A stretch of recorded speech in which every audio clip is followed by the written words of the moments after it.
Bismillahirrahmanirrahim. Assalamualaikum warahmatullahi wabarakatuh. Baik, di sini saya sebagai penyaji pertama dari kelompok 5 dengan judul makalah Gejala dan Gangguan Kesehatan Anak.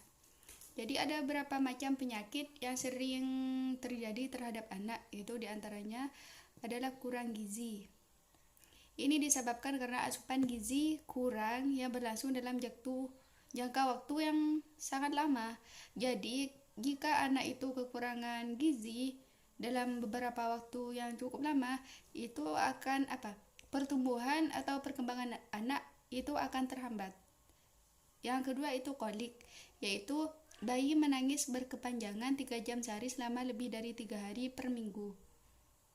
Kondisi terparah dari kolik itu misalnya anak menangis secara berkepanjangan yang terjadi pada sore dan malam.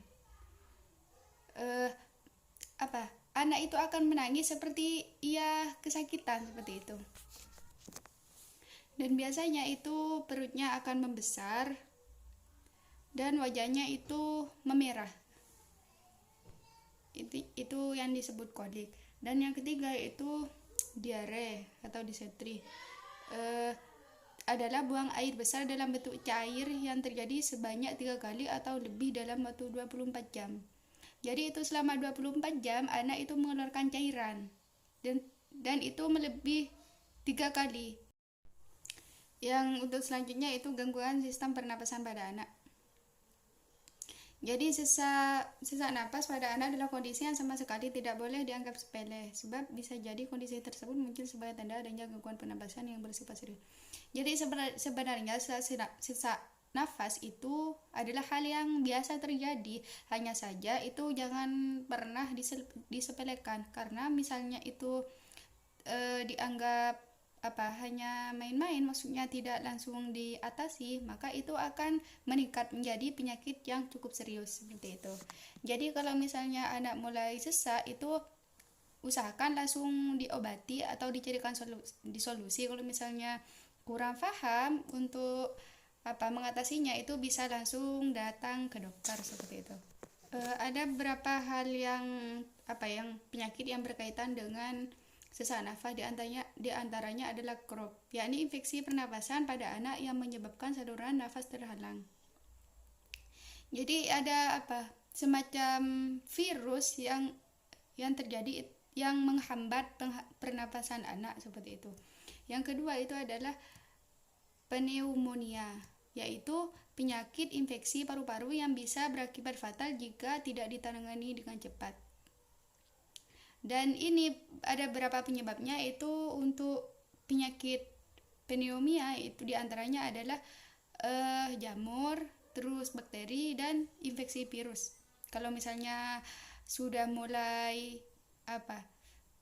mulai tidak bisa bernafas tapi tidak ditangani, itu bisa kemungkinan akan terjadi penyakit pneumonia seperti itu. Yang selanjutnya itu bronkiolitis, terjadi karena adanya infeksi virus yang menyebabkan peradangan dan penyumbatan pada saluran bronkiolitis dalam paru-paru. Dan ini juga sering terjadi kepada anak dan bayi.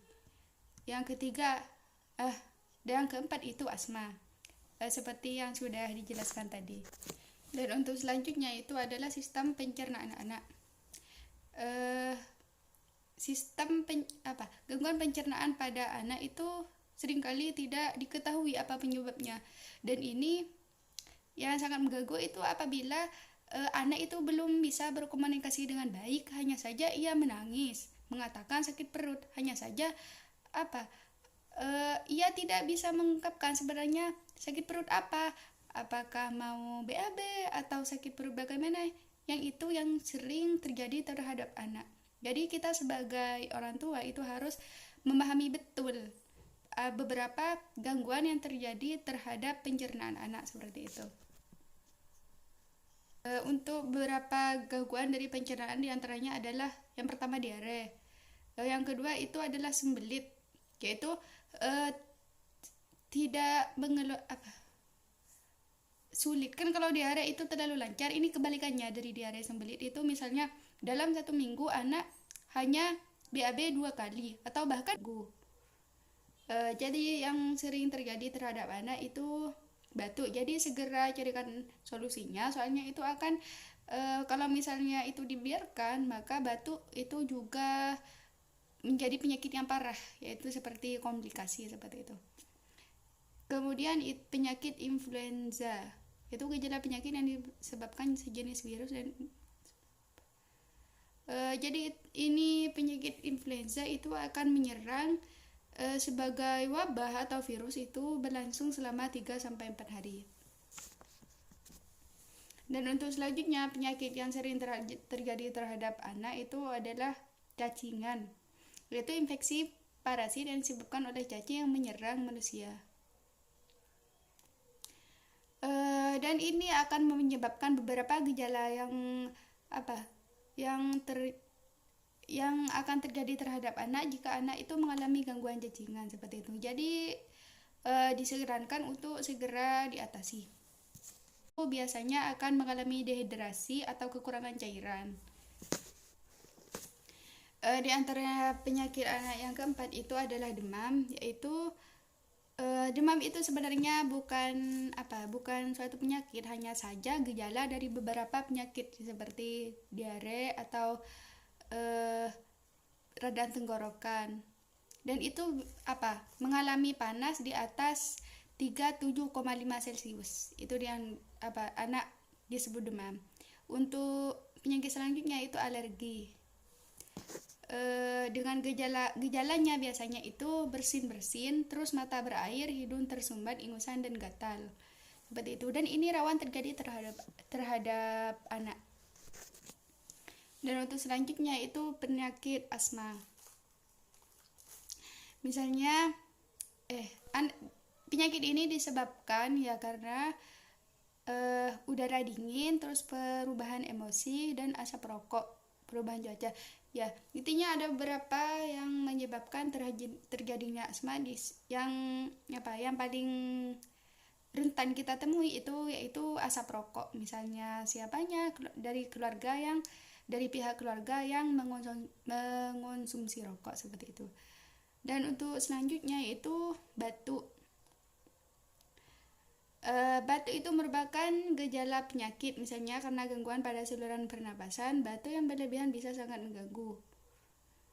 Jadi yang sering terjadi terhadap anak itu batuk. Jadi segera carikan penyakit sembelit, misalnya itu mengonsumsi serat.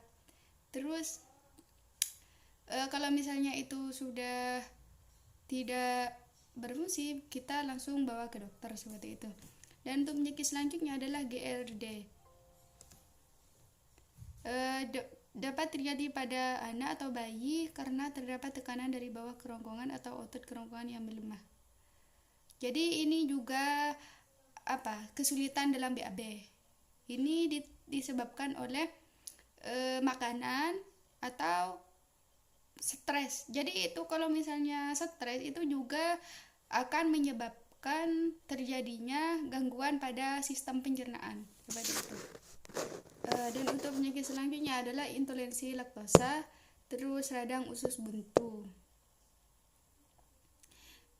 Radang usus buntu itu peradangan yang terjadi pada usus buntu atau appendix.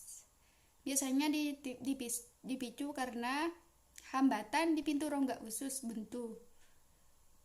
Bisa cedera perut atau tinja atau yang tidak bisa keluar, BAB yang tidak bisa keluar dan menyumbat rongga usus buntu. Kalau misalnya kalau orang dewasa biasanya itu kan karena biasanya cabai, terus beberapa biji yang tidak langsung dicerna dari usus. Dan kalau untuk anak itu karena cedera perut dan infeksi saluran pencernaan. Dan untuk penyakit selanjutnya itu adalah radang lambung atau gastritis.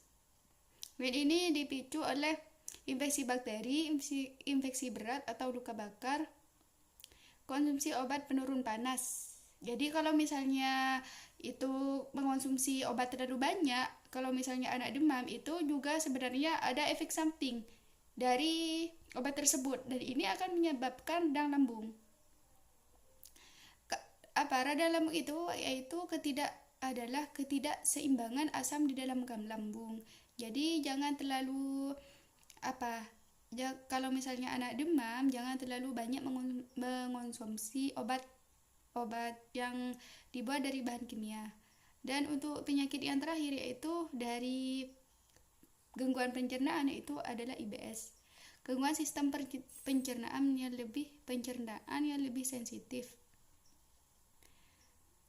Kondisi ini membuat kontraksi pada otot saluran cerna sehingga lebih mendorong makanan yang melewati rongga usus.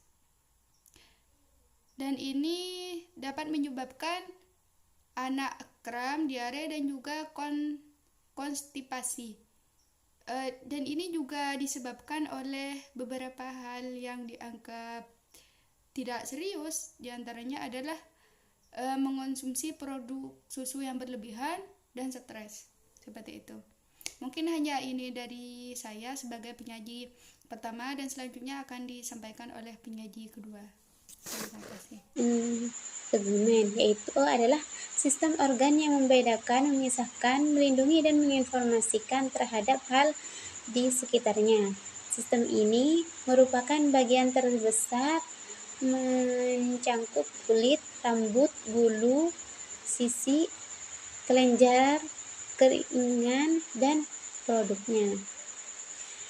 Apabila kulit mengalami kelainan atau timbul penyakit pada kulit, akan menimbulkan perubahan penampilan yang dengan hal tersebut dapat menimbulkan reaksi psikologis, sehingga besar klien dapat dengan masalah kulit memiliki perasaan yang lebih sensitif, sehingga timbul perasaan tak dihargai, rendah diri, perasaan jijik, dan merasa dikucilkan. Banyak faktor yang mengaruhi timbulnya penyakit ini, diantaranya yaitu faktor kebersihan, daya tahan tubuh, kebiasaan atau perilaku dalam sehari-hari seperti makanan dan pergaulan, dan bahan kimia, dan lain-lain. Mungkin hanya ini yang dapat saya sampaikan. Saya kurang dan lebihnya saya mohon maaf. Wassalamualaikum warahmatullahi wabarakatuh. Bismillahirrahmanirrahim. Assalamualaikum warahmatullahi wabarakatuh. Nama saya Del Basyirah, saya selaku penyaji ketiga akan menyampaikan materi pada poin F, yakni gangguan pada anak dengan KKP, kurang kalori protein. Yang mana KKP di sini merupakan salah satu masalah gizi utama di Indonesia yang masih banyak ditemukan pada anak yang berusia di bawah 5 tahun. Kurang kalori protein, berat, atau gizi buruk pada usia balita dapat mengakibatkan perkembangan fisik dan mental terhambat. Di antaranya marasmus. Marasmus di sini adalah penyakit yang timbul karena kekurangan energi atau kalori, sedangkan kebutuhan protein sudah relatif cukup. Yang kedua, kwashiorkor adalah bentuk kekurangan kalori protein yang berat yang amat sering terjadi pada anak kecil yang berusia 1-3 tahun. Terus yang ketiga, marasmic kwashiorkor merupakan kelainan gizi yang menunjukkan gejala klinis campuran antara keduanya, yakni marasmus dan kwashiorkor. Yang keempat itu manifestasi klinis. Yang kelima itu patofisiologi. Dan yang keenam itu pemeriksaan penunjang, yang mana pemeriksaan penunjang di sini ada pemeriksaan fisik, pemeriksaan laboratorium.